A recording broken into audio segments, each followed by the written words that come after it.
വാടനാംകുറിശ്ശി railway മേൽപ്പാലം service പാതയിലൂടെ bus സർവീസുകൾ കൂടി ആരംഭിക്കണമെന്ന ആവശ്യം ശക്തമാകുന്നു.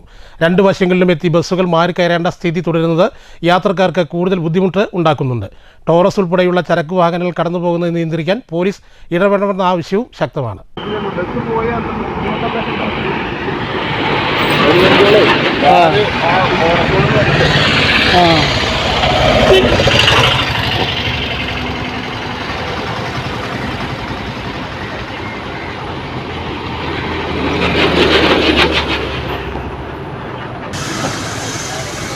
ബസ് കൂടെ പോകണം പിന്നെന്താ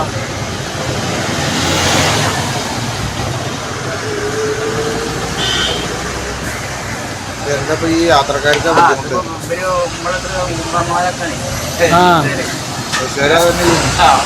വാടനാംകുറിശ്ശി റെയിൽവേ മേൽപ്പാലം ഭാഗത്ത് കട്ടവരിച്ച രണ്ട് സർവീസ് റോഡുകളായി വൺ വേ സംവിധാനത്തിലൂടെയുള്ള യാത്രയുമായി.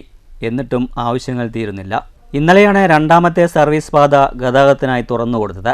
സർവീസ് പാത തുറന്നുകൊടുത്തുവെങ്കിലും വലിയ വാഹനങ്ങളൊഴികെ മറ്റു ചെറു വാഹനങ്ങൾ മാത്രമേ കടത്തിവിടുന്നുള്ളൂവെന്ന് ബന്ധപ്പെട്ടവർ അറിയിച്ചിരുന്നുവെങ്കിലും ടോറസ് ഉൾപ്പെടെയുള്ള ചരക്ക് ലോറികൾ കടന്നു പോകുന്നുണ്ടെന്നാണ് നാട്ടുകാർ പറയുന്നത്.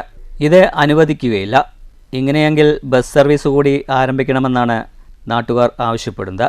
രണ്ടു വശങ്ങളിലും കാൽനടയാത്രയായി എത്തി ബസ്സുകൾ മാറിക്കയറേണ്ട അവസ്ഥയാണ് മാസങ്ങളായി ഇവിടെ നടക്കുന്നത്.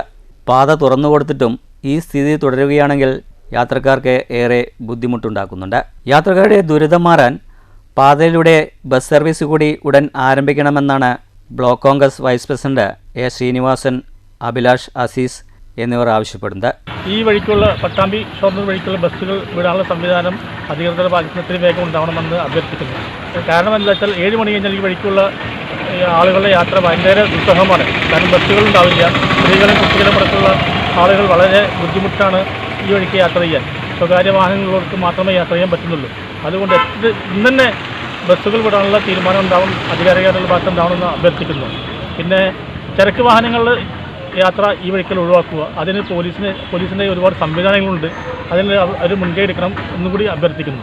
ടോറസ് ലോറികൾ രാത്രിയിലും പകലുമായി പാതയിലൂടെ കടന്നു പോകുന്നുണ്ടെന്നും ഇവർ പറയുന്നു. ബസ്സുകളെ മാത്രം കടത്തിവിടാതെ ലോറികളെ കടത്തിവിടുന്ന രീതി ശരിയല്ല. ഇത് നിയന്ത്രിക്കാൻ പോലീസ് ഇടപെടണമെന്നും ആവശ്യമുയർന്നിട്ടുണ്ട്. News centre Shoranur.